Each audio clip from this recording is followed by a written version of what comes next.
Assalamualaikum warahmatullahi wabarakatuh. Banyak sekali pertanyaan jamaah, Ustadz kasih kami channel untuk kajian anak-anak muda. Di antara anak muda berasal dari Aceh, luar biasa, channelnya Maulizul Akbar Nak. Tonton, subscribe, like, share, komen. Assalamualaikum warahmatullahi wabarakatuh.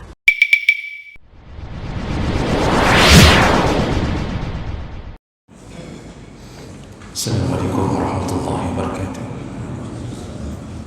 Innal hamdalillah nasta'inuhu wa nastaghfiruh wa na'udzu bihi min shururi anfusina wa min sayyiati a'malina. Man yahdihillahu fala mudilla lahu wa man yudlil fala hadiya lahu. Asyhadu an la ilaha illallah wahdahu la syarika lahu wa asyhadu anna Muhammadan 'abduhu wa rasuluhul karim. اللهم صل وسلم على نبينا وسيدنا المصطفى محمد وعلى آله وأصحابه أجمعين. أما بعد رب اشرح لي صدري ويسر لي أمري واحلل عقدة من لساني يفقهوا قولي. Segala puji bagi Allah, kemudian salawat dan salam kepada Rasulullah, pada keluarga dan seluruh sahabat-sahabatnya yang Allah muliakan insyaAllah. Bapak-bapak, ibu-ibu, jamaah salat maghrib dan isya, dan semoga hadirnya kita di rumah Allah menjadi catatan pahala di akhirat nanti insyaAllah. Bapak ibu yang Allah muliakan, kita masih membahas tentang perkara-perkara yang menyebabkan datangnya keberkahan rezeki, dan ini sebagai mukaddimah pengenalan tentang rahasia-rahasia rezeki sebelum kita masuk ke dalam bagaimana beradab atau adab-adab mencari rezeki. Di pertemuan kita yang lalu kita sudah membahas di antara penyebab Allah turunkan keberkahan pada rezeki, yaitu orang-orang yang melakukan haji lalu bersambungan dengan umrah. Maka Nabi mengatakan mereka diberikan dua kelebihan oleh Allah. Yang pertama, digugurkan dosa-dosanya dengan syarat mereka melakukan haji dan umrah mabrur atau mabrurah, maka digugurkan dosa-dosanya. Kemudian janji yang kedua dari Allah adalah dihapuskan kefakirannya. Jadi setelah digugurkan dosa, maka dihapuskan kefakiran. Jadi ini salah satu keutamaan orang yang melakukan haji lalu berbarengan atau beriringan dengan umrah. Juga bisa bermakna setelah berhaji dia melakukan umrah walaupun bukan pada satu waktu. Namun di minggu yang lalu kita sudah membahas bahwa jangan tertipu oleh syaitan sehingga kita memuaskan diri kita untuk umrah terus-terusan, sedangkan surga di samping rumah kita, yaitu orang-orang miskin, anak-anak yatim, kita tak pernah menolong mereka. Ini salah satu tipu daya syaitan. Jadi kita pingin mengunjungi Nabi, tapi yang ditunjuk oleh Nabi malah tidak pernah kita datangi. Baik, kita lanjutkan. Berikutnya, yang menyebabkan diturunkannya keberkahan rezeki adalah al-ihsanu ila du'afa, yaitu berbuat baik kepada orang-orang yang lemah. Jadi berbuat baik kepada du'afa. Kalimat du'afa itu diambil mufradnya dhaif, yang artinya lemah. Jadi du'afa adalah orang-orang yang ditakdirkan Allah menjadi orang-orang yang lemah. Bisa lemah fisiknya dengan diberikan cacat, sehingga tak mampu hidup normal seperti layaknya manusia yang lain, atau dilemahkan Allah ekonominya, menjadi orang-orang yang fakir, miskin, atau bisa jadi dilemahkan Allah keadaannya setelah ditinggalkan oleh orang tuanya. Dulu dia berbahagia, tapi ketika ayahnya meninggal, maka dia menjadi yatim, dan di saat itu muncullah kelemahan itu. Dan ini disebut du'afa. Kalau bapa ibu mendengarkan kalimat yang ditambahkan 3 huruf, yaitu alif, sa dan ta, alif, sin dan ta, sehingga kita sering mendengarkan juga kalimat mustadhafin. Jadi kadang-kadang kita dengar kalimat du'afa, kadang-kadang mustadhaf. Nah, kalau mustadhafin itu diambil dari kalimat akarnya dhaif juga, cuma ditambah 3 huruf menjadi sudasi, menjadi 6 huruf.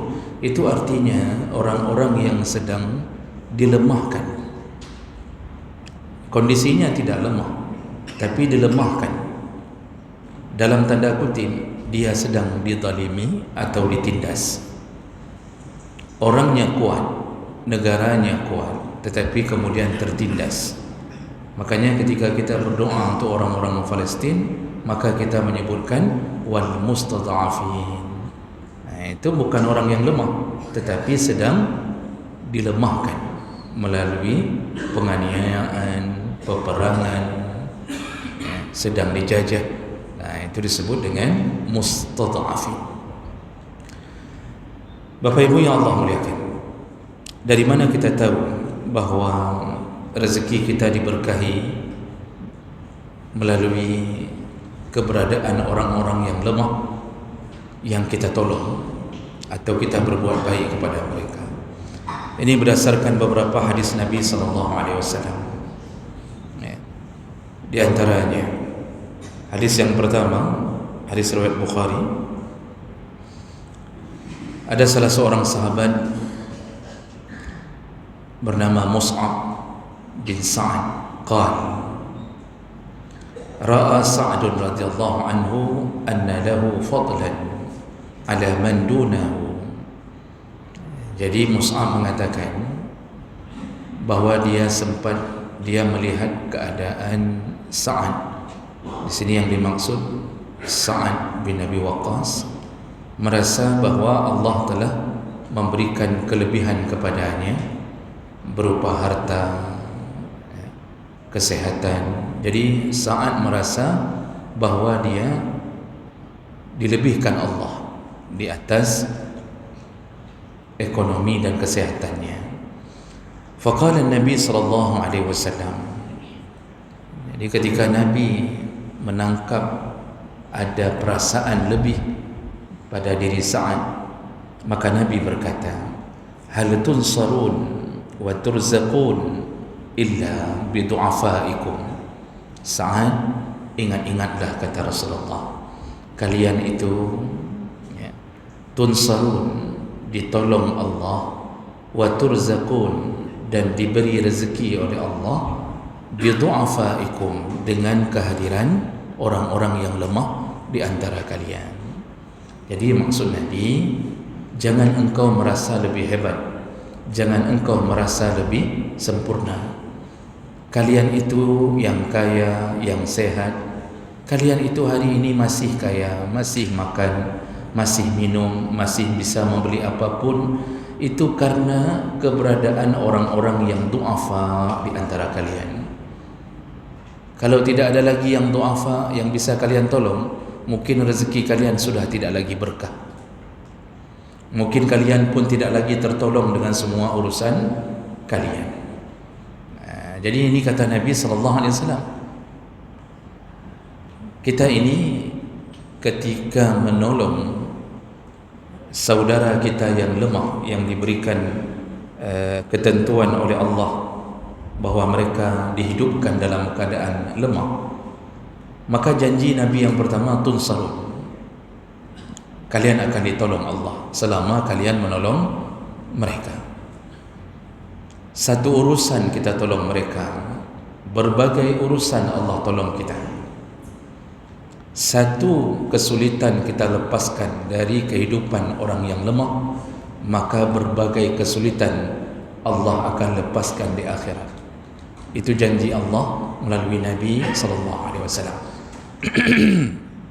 Makanya Rasulullah mengatakan dalam hadis, man yassara an mu'asirin, barang siapa yang memudahkan kehidupan orang yang sedang mengalami kesulitan, maka Allah mudahkan hidupnya, Allah lepaskan hidupnya, kesulitannya dengan berbagai kesulitan. Kurbatan min kurabid dunia, berbagai kesulitan di akhirat Allah lepaskan hanya dengan engkau melepaskan kesulitan hidup orang. Dalam hadis juga yang lain disebutkan, wa kana Allah fi auni al-'abdi ma kana al-'abdu fi auni akhi. Seorang hamba akan tetap ditolong Allah selama dia menolong saudaranya yang lain.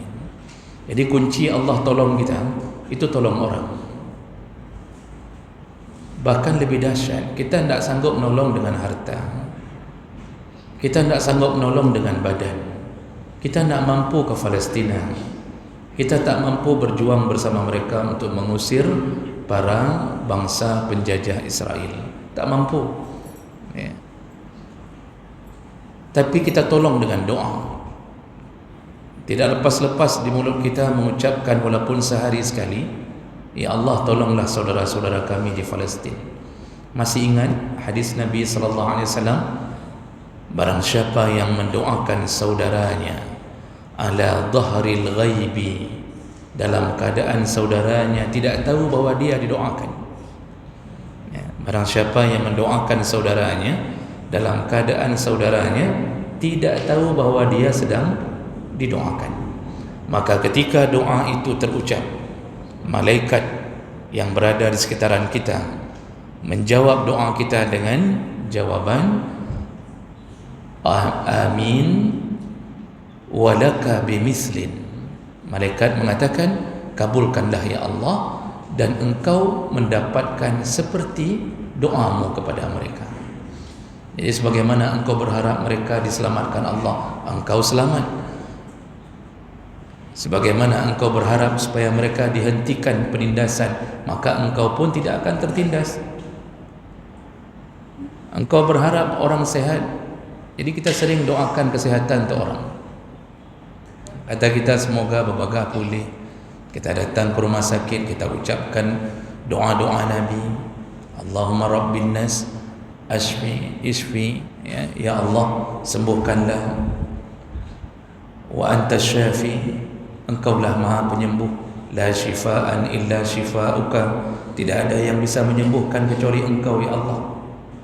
Shifaan la yughadiru saqama, yaitu kesembuhan yang tidak akan terulang lagi penyakit ini. Kita doakan orang ikhlas, kita doakan orang, kita doakan orang cacat, kita doakan orang yang buta, kita doakan orang-orang yang dilemahkan Allah. Maka semua doa itu pertama dapat pahala berdoa, yang kedua ditambah engkau pun mendapatkan kesehatan, kemuliaan, mendapatkan rezeki seperti engkau mendoakan mereka. Itu kalau kita tidak bisa tolong dengan badan saja, sudah banyak sekali kelebihan menolong orang dengan ucapan doa.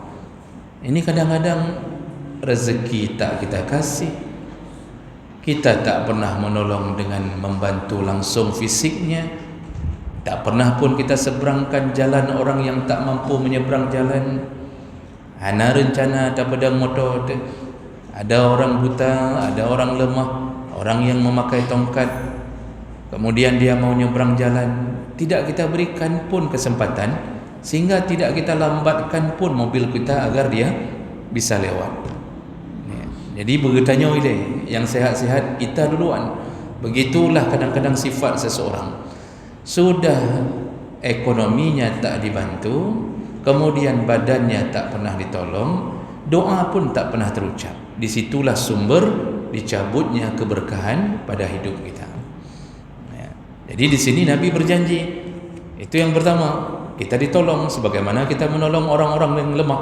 Yang kedua, yang berkenaan dengan judul kita diberkahi rezeki. Jadi wa turzaqun, engkau diberi rezeki. Itu bukan bermakna engkau dilimpahkan tambahan biaya, tambahan rezeki, gaji naik. Tidak, karena rezeki itu telah ditentukan jumlahnya oleh Allah. Yang membedakan apa? Keberkahannya. Maka sering-sering tolong orang dengan berbagai cara yang bisa kita tolong. Allah berkahi rezeki kita. Gaji memang tak berubah. Dari dulu tetap 2,5 juta, potong BPJS 300, tinggal 2,2 juta. Begitu nak naik-naik Pak. Pangkat kita tak naik-naik. Ya. Dari situ, di situ terus-terusan di situ. Yang honorer terus-terusan. Ya. Bahkan sudah terancam bisa jadi mungkin dipecat, diberhentikan. Tapi karena kita sering tolong orang, dengan 2,2 juta, semua urusan dibereskan Allah. Anak kita semuanya kuliah dengan aman, yang nolong banyak, bahkan dapat beasiswa. Kemudian ada orang kaya ketika dia di Banda Aceh, mungkin karena dia mendapatkan keberkahan rezeki dari ayahnya, dia bisa azan, lalu dia azan di satu masjid, ketemu sama satu orang kaya, lalu orang kaya itu mengatakan, nak dari mana? Di sini siapa yang tanggung? Enggak ada. Orang kaya mengatakan, kalau begitu bapak tanggung. Itu semua adalah tuntunan Allah Subhanahu wa taala. Jadi jangan pikir semua keberuntungan yang kita dapat karena nasib kita kebetulan. Tidak ada yang kebetulan di sisi Allah. Satu daun jatuh dari pohonnya itu tidak kebetulan. Itu Allah jatuhkan, kata Allah Subhanahu wa taala. Satu tetes air hujan jatuh di Laut Semawi itu dihitung oleh malaikat berdasarkan hadis. Jadi ada malaikat yang menjaga curahan hujan. Mereka tahu berapa jumlah yang harus jatuh di kota Laut Semawi. Mereka tahu jam berapa harus dijatuhkan, berapa jumlahnya. Ketika jumlahnya sudah cukup, dihentikan, lalu baru dibawa ke Biren. Itu kalau di Biren hujan. Mungkin tak dibawa ke Biren, langsung dibawa ke Zigli. Itu terserah Allah. Jadi tidak ada cerita kebetulan. Lalu kita cerita sama orang bahawa alhamdulillah anak saya kebetulan jut di bank, bacut-bacut, bisa azan, dah dipakai di masjid, alhamdulillah, kos nak usah bayar, disuruh duduk di masjid, malah dikasih makan 3 kali sehari, malah kemudian dikasih uang jajan sama orang kaya setempat, bahkan dikawinkan sama anaknya. Itu yang jarang terjadi. Jadi jemaah melakukan Allah Subhanahu wa taala dari sampai semua itu karena kita saling menolong orang-orang yang lemah. Itu perlu dicamkan, diingatkan. Semakin sering kita tolong orang lemah, semakin besar keberkahan Allah pada rezeki kita. Makanya merempok ngurung-ngurung yang kira-kira betul-betul bukan penipu. Kita lihat kakinya bukan dilipat ke paha. Karena ada yang model kaki ikat ke paha, lalu pura-pura pegang tongkat. Saya pernah pulang subuh Pak sekali, pulang setelah pengajian subuh sekitaran jam 6.15 atau setengah 7 lah, kan? Di jembatan Cunda itu ada orang yang pegang tongkat 2 biji Pak, tapi dia jalan kaki. Tongkatnya tongkat untuk sandar di sini nih, tongkat orang yang pura-pura capi. Dia tapi jalan kaki, tongkatnya dipegang Pak. Dia sempurna, dia jalan. Langsung saya bisa tahu, dan itu saya rasa tidak layak bersuuzon, tapi saya tahu langsung ini pasti penipu ni. Kepuyak amat tongkat. Karena masih subuh, belum banyak orang lewat, dia pegang tu tongkat. Dia pegang tongkat dan dia jalan seperti biasa, dan gayanya gaya seperti pengemis Pak. Jadi ini orang-orang yang model begini itu boleh diabaikan. Tapi kalau saudara kita lihat, kita perhatikan, dia tak mungkin lulus PNS. Karena dia buta, dia tak mungkin lulus wawancara manapun, tak mungkin lulus. Karena mungkin bibirnya sumbing, dia tidak bisa bicara dengan baik. Mau jadi penceramah pun tak bisa. Penceramah lumayan, amplop ada. Menyuhan petih tayang balun pun amplop mana. Ini pun tak bisa. Allah sempurnakan kita mengeluarkan bahasa yang lancar, mengeluarkan semua ilmu kita. Allah beri rezeki di situ, tapi di sisi lain Allah lemahkan orang-orang untuk ngomong pun tak bisa. Ada anak yang autisme, ya. Kadang-kadang dari kecil itu sudah lambat bicara, terus besar. Orang lain sudah Iqra 6, dia baru Iqra 1. Ketika orang lain sudah tamat Quran, dia baru Iqra 6. Begitulah susahnya kehidupan dia, sehingga di sekolah pun ranking 36, ranking 40, begitu-begitu terus. Padahal bukan keinginan dia tidak mau begitu, tapi Allah takdirkan dia lemah, sehingga begitu kuliah susah lulus mana-mana, kerja susah lulus, bicara tak lancar. Maka itu termasuk orang-orang yang lemah. Walaupun kita lihat fisiknya mungkin nampaknya sempurna, tapi rezekinya tak ada. Maka dia tak tahu mau buat apa-apa. Nanti berdiri di samping jalan, nanti ada menawarkan diri ke toko, lalu kemudian toko itu mengatakan, ya sudah, panggil-panggil orang aja. Kamu saya suruh buat ini tak bisa, suruh hitung uang tak bisa, suruh pegang kalkulator tak bisa, pegang komputer hancur. Maka kamu panggil-panggil orang aja di jalan. Maka apa kerjanya, Pak? Dang-dang di ke tokonya, berdiri di depan toko tu. Semua yang lewat dia panggil. Padahal kita pulang rencana ke rumah, bukan ke toko dia. Tetap dipanggilnya, panggil. Itu orang-orang yang lemah. Ya. Maka ketika menghadapi orang-orang begitu, Pak, itu tak usah pikir panjang. Kalau kita lihat, apalagi kita kenal orangnya, tak usah pikir panjang. Ya. Tolonglah mereka. Karena penyebab kita tolong itulah kita tak sadar Allah telah selamatkan kita dari berbagai perkara. Dalam hadis yang lain Rasulullah sallallahu alaihi wasallam menyebutkan, an Abi Darda radhiyallahu anhu, qala Rasulullah sallallahu alaihi wasallam, abghuni ad-du'afa. Kata Rasulullah, carilah keridhaanku melalui orang-orang yang lemah. Jadi maksudnya kalau engkau mau mendapat ridhaku, maka carilah orang-orang yang lemah. Ridha Nabi adalah ridha Allah. Kalau Nabi sudah ridha, maka Allah ridha. Lalu Nabi sambung, fa innama turzaqun wa tunsarun bidu'afaikum. Sesungguhnya kalian itu masih ditolong Allah sampai hari ini dan diberi rezeki oleh Allah karena keberadaan orang-orang yang lemah di antara kalian. Itu hadis riwayat Abu Dawud. Dalam hadis yang lain Rasulullah sallallahu alaihi wasallam itu mencela orang-orang yang sama sekali tidak memperhatikan orang-orang yang lemah di sekelilingnya. Kata Rasulullah, hadis riwayat Tabrani, an Anas bin Malik radhiyallahu anhu, qala Rasulullah sallallahu alaihi wasallam, ma amana bi man bata syab'anan wa jaruhu ja'i'un ila janbih wa huwa ya'lam. Tidak dianggap beriman kepada aku, kata Rasulullah, tidak dianggap beriman kepada aku. Ini kalimat bahaya. Kita merasa beriman, tapi Nabi tidak menganggap. Kita merasa mengikuti, aku umatmu ya Rasulullah, tapi Rasulullah mengatakan, engkau bukan umatku, aku tak menganggapmu sebagai umatku. Siapa mereka yang dianggap tak beriman oleh Rasulullah?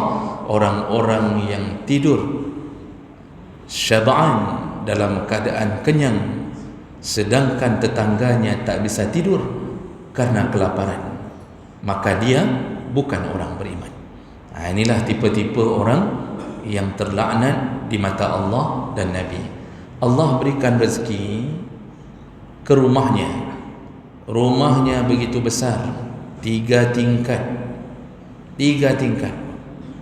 Pintu pagarnya itu terbuat dari apa yang tebal sekali itu, tebal itu agak warna keemas-emasan itu.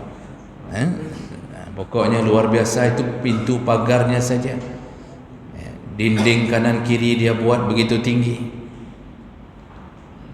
Semua tingkat, kamar 3, kamar mandi 3. Setiap kamar ada kamar mandinya. Tingkat paling atas untuk menonton bioskop, buka bioskop di rumah. Yang tingkat paling bawah itu Masya Allah speaker besar-besar, TV 100 inci yang dia bisa masuk langsung ke TV itu. Bayangkan Bapak Ibu, hidup begitu mulia, kulkas isi begitu buka, sempurna isinya. Mulai dari susu kambing sampai susu unta sempurna. Kurma bukan kurma cilet-cilet, kurma ajwa sempurna.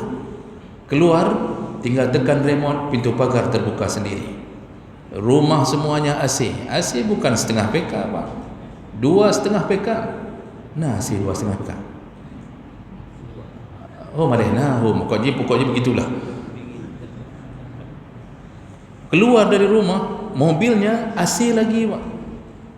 Tetapi Masya Allah, di lorongnya itu ada beberapa kakak yang hidupnya makan pun tak tahu ngambil di mana.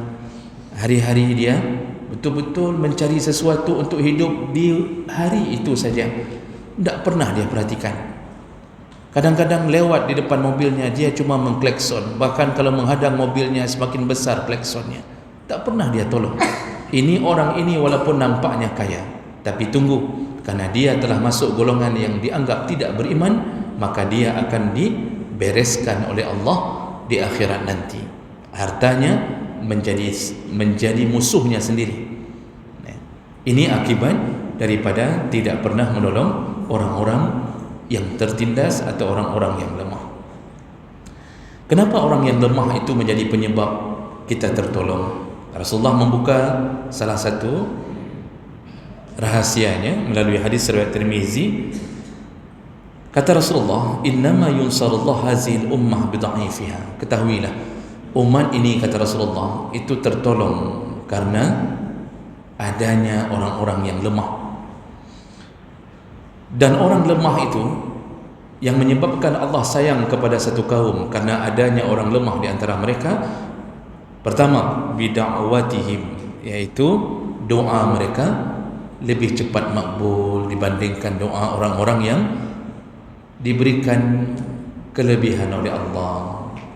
Doa orang lemah itu Pak, ketika mereka mengangkat tangannya di saat Allah sedang menguji kehidupannya, dia angkat tangan, dia tak minta macam-macam, dia hanya minta supaya Allah pelihara kesabarannya. Maka doa-doa mereka itulah yang menyebabkan kita tertolong.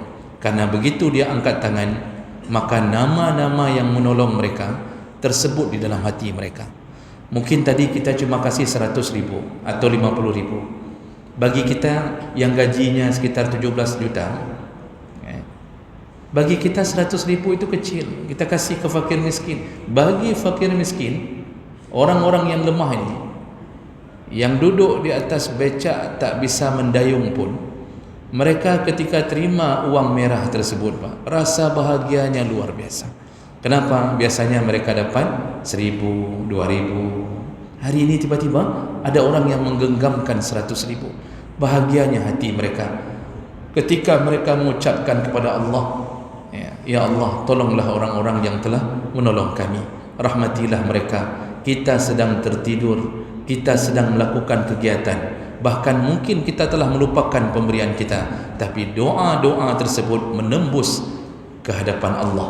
Nama kita tersebut, walaupun mereka tak menyebut nama, tapi yang dimaksud adalah kita. Disitulah Allah curahkan pembalasannya. Berbahagialah mereka di dunia dan di akhirat, yaitu yang sering menolong orang-orang duafa. Jadi kelebihannya doa mereka. Kemudian wassalatihim, dan mereka lebih khusyuk, kata Nabi, salat mereka. Kenapa? Tidak banyak urusan yang mereka pikirkan. Dalam kepala orang-orang lemah ni, urusannya apa Pak? Paling cuma nanti digoda syaitan dengan peluk aqua.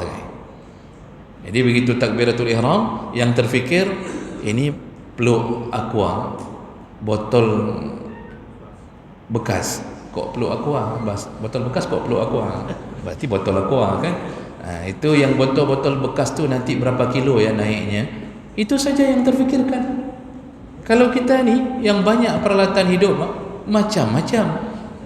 Begitu takbiratul ihram, semua urusan dunia masuk dalam kepala kita. Urusan kantor yang ini belum beres, tanda tangan ini belum selesai. Kemudian urusan di pasar, ini belanja nanti beli apa? Apakah dagingnya kita beli daging yang langsung dibuat jadi bakso? Nanti pulang dari masjid ni kita mau makan apa? Mi pakai telur, atau telur pakai mie. Itu mulai kita rencanakan, Pak. Mulai kita rencanakan. Bukan napeng. Itu mobil rusak sedikit, ban mobil lecet sedikit, itu langsung, itu terfikir semua, banyak sekali kita fikirkan. Belum lagi orang-orang yang terlalu kaya, tak tahu membawa uang apa, dia sudah merencanakan dalam salatnya, ini setelah ini isteri ketiga kira-kira di mana dibuat rumah, jangan terlalu dekat dengan isteri yang kedua, karena nanti selalu disemprot air cabai oleh isteri yang kedua. Itu mulai difikirkan dalam salat, terbawa semua urusan. Kok le urusan orang kaya, di orang lemah, apa yang mau dia pikirkan? Dia kantor tak ada, gaji tak ada, uang itulah tadi paling yang terganggu oleh berapa kilo itu botol aqua bekas itu, berapa kilo naiknya nanti, itu saja yang dia fikirkan. Lain tak ada urusan. Mau kahwin lain, sempat mikir kahwin lain, meyangkana medang karak-karak ipliwang. Orang-orang lemah ni, Pak, yang sudah aja hampir-hampir lari, Pak. Selalu dia ngancam, nyodro nama, nyo lagi nyo tapi aku pelung duk. Menyohanan minta rezeki, terus-terusan, tak ada lain. Maka salat mereka lebih khusyuk, kata Rasulullah. Wa ikhlasihim, dan ketika mereka berbuat sesuatu, maka mereka lebih ikhlas, hati mereka lebih ikhlas. Mereka tak berharap apapun dari Allah di dunia ini, kecuali hanya berharap di akhirat nanti. Nah, makanya Bapak Ibu yang Allah muliakan, ini salah satu daripada cara supaya rezeki kita berkah adalah berbanyaklah menolong orang-orang yang lemah. Begitu nasihat Nabi untuk kita.